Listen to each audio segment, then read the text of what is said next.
To my channel. कैसे हैं आप सब? आई होप सो कि आप सब बहुत अच्छे हैं और हम लोग भी बहुत अच्छे हैं। आजकल पता है क्या है, ये ना प्रांकी के एग्जाम्स स्टार्ट हैं, मतलब चल रहे हैं।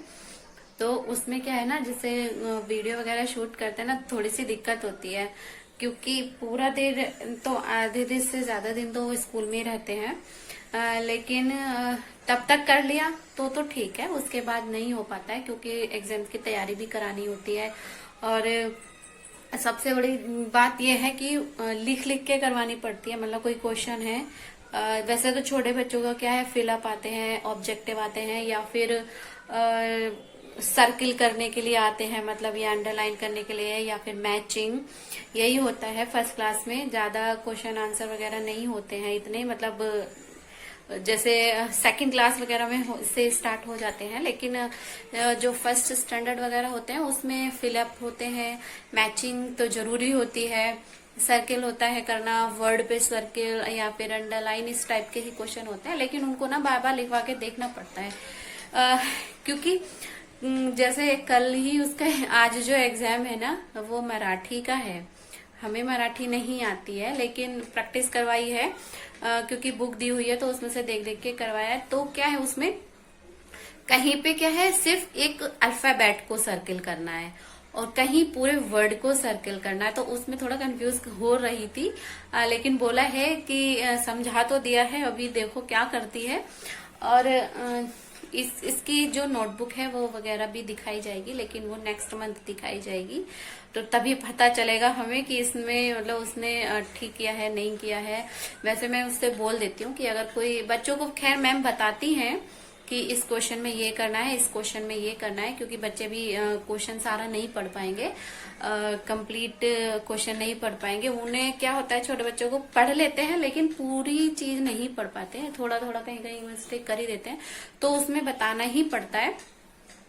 तो मैंने बोला है कि अगर कुछ समझ में नहीं आता है तो पूछ लेना, मैम बता देती हैं, क्योंकि इतने छोटे बच्चे नहीं पढ़ पाएंगे ना, उन्हें बताना ही पड़ेगा।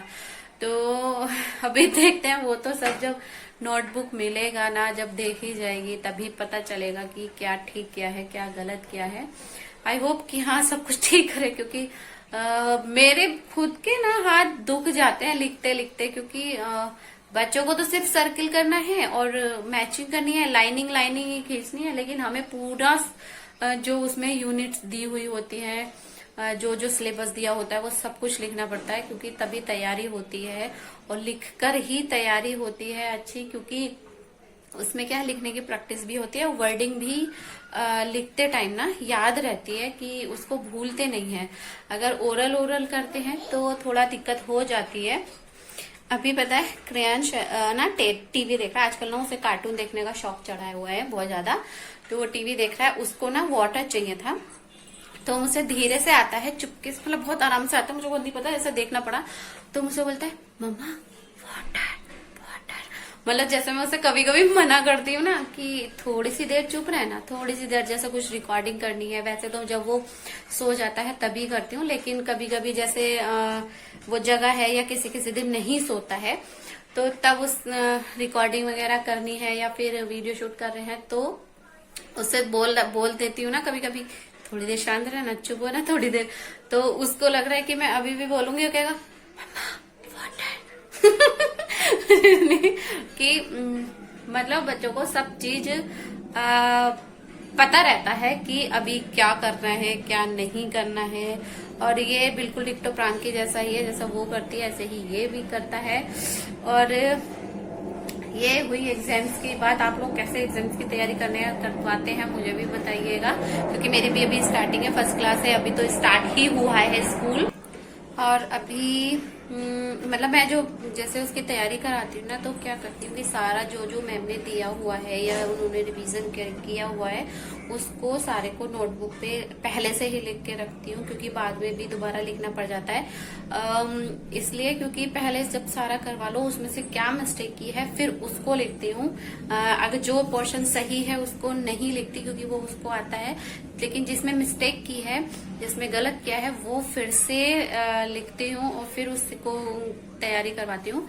तो ये मैं करती हूँ। आप लोग कैसे करते हैं या करवाते हैं अपने बच्चों को तैयारी, मुझे भी बताइएगा।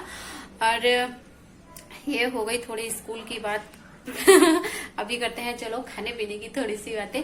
तो जो मैं मतलब प्रांकी को लंच दिया था वो वीडियो भी मैं आपके साथ मतलब उसकी रेसिपी भी मैं आपके साथ शेयर कर रही हूँ। लेकिन साथ में जैसे कभी कभी क्या होता है ना कि वैसे मोस्टली ऐसी रोटी रात में बचती नहीं है, क्योंकि मैं उतना ही बनाती हूँ जितना खाया जाता है। लेकिन कभी कभी क्या होता है कि हो जाता है कि मतलब बना के रख ली है और नहीं मन करता है, तो कभी कभी बच जाती है, तो उसको हम कैसे यूज में लाएं उसको भी मैं आपको बता रही हूँ। और इस चीज के लिए आप लोग को ये वीडियो लास्ट तक देखनी होगी, तो सो प्लीज प्लीज देखिएगा और मेरा चैनल भी सब्सक्राइब करना मत भूलिएगा। So please please subscribe my channel और आगे की वीडियो लास्ट तक देखिएगा।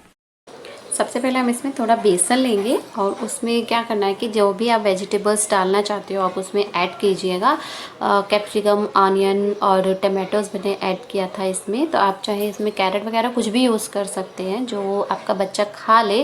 वो यही खाना पसंद करती है तो मैं इसलिए अधिकतर यही चीज़ें डालती हूँ। तो इसमें सबसे पहले मैंने थोड़ा सा चिली पाउडर डाला और नमक डाला, सॉल्ट डाला और इसमें ना जो पिज़्ज़ा सीजनिंग होती है ना थोड़ा सा वो डाला है, क्योंकि उससे ना फ्लेवर अच्छा आता है। और बाकी का जो मसाले हैं वो सब कुछ और नहीं डालना है, सिर्फ इसी का यूज़ करना है जो पिज़्ज़ा सीजनिंग आती है। अधिकतर सब लोग रखते ही हैं ये चीज़ें। और लास्ट में क्या करना है कि पानी इसमें ऐड करके इसको अच्छे से मिक्स कर लेना है। और इसमें थोड़ा सा मैंने लास्ट में कोरिएंडर डाल दिया है, जिससे कि उसकी भी खुशबू थोड़ा सा अच्छी आती है। और जो चीज़ें आपका बच्चा खाता है ना आप उसको वही वेजिटेबल्स ऐड कीजिएगा, वरना फिर नहीं खाता है तो कोई मतलब नहीं होता है फिर बनाने का। क्योंकि हम लोग क्या है कि बड़े हुए तो खा लेते हैं कोई भी चीज़, लेकिन बच्चे मोस्टली नहीं खाते हैं।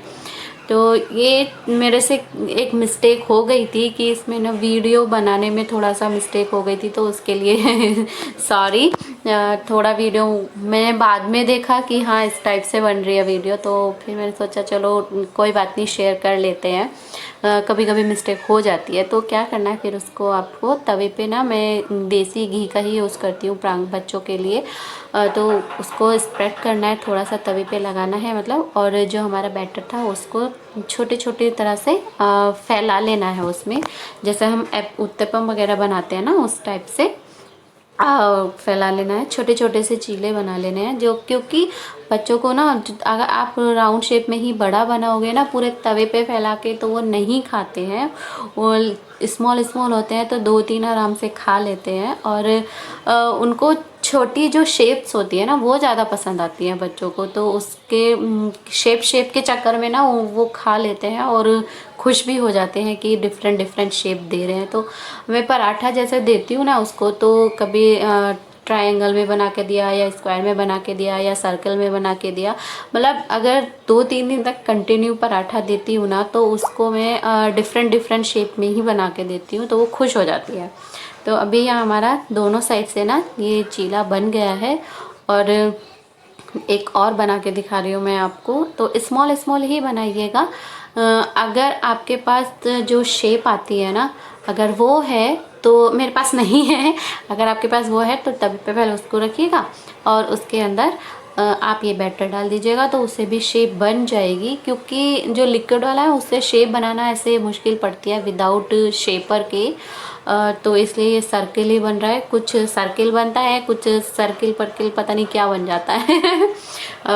एकदम सर्किल बनना मुश्किल होता है ऐसे, क्योंकि रोटी तो बन जाए लेकिन जो लिक्विड चीला है या एप्पम है, उत्तपम वगैरह है, तो वो नहीं बन पाता एकदम राउंड शेप में। तो इसलिए मैंने प्रांकी को आज लंच में यही दिया था वो। और टिफ़िन भी फिनिश होके ही आता है, उसको पसंद आती हैं ये चीज़ें। तो उसको मतलब मैं भी खुश हो जाती हूँ, वो भी खुश हो जाती है, उसका पेट भी खुश। तो यहाँ मैं अभी उसका पैक कर रही हूँ लंच, साथ में दे रही हूँ एक थोड़ा सा पपाया, क्योंकि फ्रूट्स ज़रूरी है। तो ये हो गया टिफ़िन की बात। अभी मैं बाद में अपने लिए बनाया तो उसका शेप जो साइज़ है वो थोड़ा बड़ा कर लिया, क्योंकि हम लोग वो चलता है, जल्दी भी बन जाता है थोड़ा बड़ा बनाओ तो। यहाँ पे मैं बना। और मेरे पास ना थोड़े से नाइफ में आलू जो पोटैटोज़ हैं ड्राई वो बच गए थे, तो सोचो चलो उसका भी यूज़ हो जाएगा।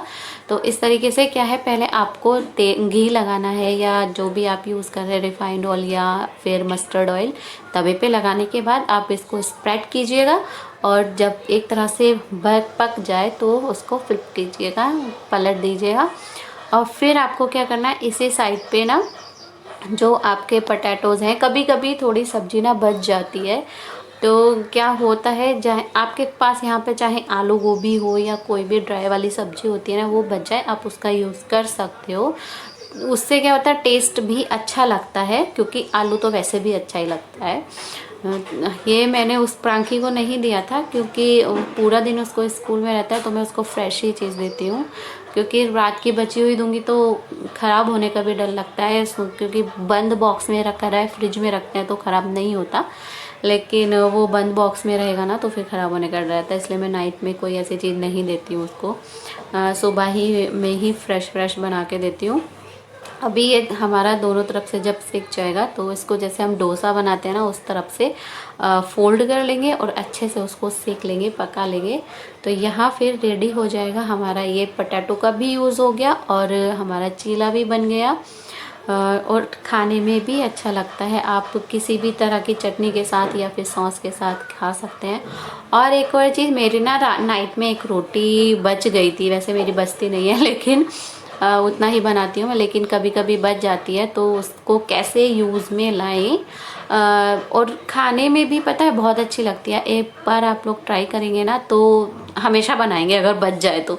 और कभी कभी क्या है, नहीं भी बचे ना तो एक बार आप बचा के एक्स्ट्रा बना के रख लीजिएगा और सुबह में फिर ऐसे बना के देखिएगा, बहुत अच्छी लगती है। तो रोटी को क्या करना है ना, पहले दोनों साइड से गरम कर लेना है और फिर उसके ऊपर जो हमारा बेसन का बैटर है उसको स्प्रेड कर लेना है अच्छे से, और चारों तरफ फिर थोड़ा थोड़ा सा घी लगा लेना है। और जब ये एक साइड से थोड़ा सा पक जाए, लगे कि ऊपर से हल्का हल्का सा ड्राई टाइप का होने लगेगा थोड़ा थोड़ा सा, तो आप क्या है, कचो से उसको छुड़ाइएगा और फिर उसको पलट दीजिएगा। तो ये खाने में भी अच्छा लगता है, ऐसा नहीं है कि ये अच्छा नहीं लगेगा आपको, ये अच्छा लगेगा, आप एक बार ट्राई कीजिएगा। तो फिर इसको पलटना है और फिर जो उसका बैक साइड है उस पर भी आपको जो बेसन का बैटर है ना उसको उस पर स्प्रेड कर देना है और इसको भी थोड़ी देर तक पकाना है। और ये भी थोड़ा सा ना, जो इसकी स्टीम होती है उससे थोड़ा सा हो जाता है, पक जाता है, हल्का हल्का सा रहता है, लेकिन आप उसको फ्लिप कीजिएगा तो बहुत अच्छे से बन जाता है और खाने में भी टेस्टी लगता है। आप भी ना एक बार ट्राई कीजिएगा, बहुत अच्छा लगता है, क्योंकि मेरी कभी भी ऐसा बच जाती है ना तो मैं यही कर लेती हूँ और खाने में भी अच्छा लगता है। और एक बार ट्राई ज़रूर कीजिएगा आप, क्योंकि कितना मतलब, वैसे तो लोग नहीं बचाते हैं, मतलब उतना ही बनाते हैं जितना खाना होता है, लेकिन कभी कभी क्या होता है ना कि बच जाता है, हो जाती है कभी कभार, तो इसलिए उसको किस तरीके से आप यूज़ में लाओगे ना, आप इस तरीके से यूज़ में लाना तो आपको ना बहुत अच्छा भी लगेगा और टेस्टी भी लगेगा, और आपकी जो बची हुई रोटी ना उसका भी यूज़ हो जाएगा, आपको वो फेंकनी नहीं पड़ेगी, या आप कुछ भी जहाँ भी आप देते हो ऐसा नहीं करना पड़ेगा। तो लिमिटेड चीज़ बनाए और खाने में बहुत अच्छी लगती है। आप लोग ना एक बार ज़रूर ट्राई कीजिएगा। इसको भी आप चाहे अचार के साथ खाइएगा, आप कहें तो दही के साथ भी खा सकते हैं, या तो यही इसी रेसिपी के साथ एंड करती हूँ मैं अपनी ब्लॉगिंग की। मिलते हैं कल या फिर अगले दिन, मतलब कल या डे आफ्टर, क्योंकि एग्जाम्स है तो थोड़ा सा ना तैयारी थोड़ी सी नहीं, बहुत ज़्यादा ध्यान देना पड़ता है बच्चों के ऊपर, तो इसलिए रोज़ रोज़ कभी कभी नहीं भी हो पाता है, इसलिए एक दो दिन ना स्किप हो जाता है, इसलिए अभी के लिए लेती हूँ विदा। मिलते हैं अगले ब्लॉग में, और मेरा चैनल जिसे सब्सक्राइब नहीं किया so please subscribe my channel and bye, see you soon.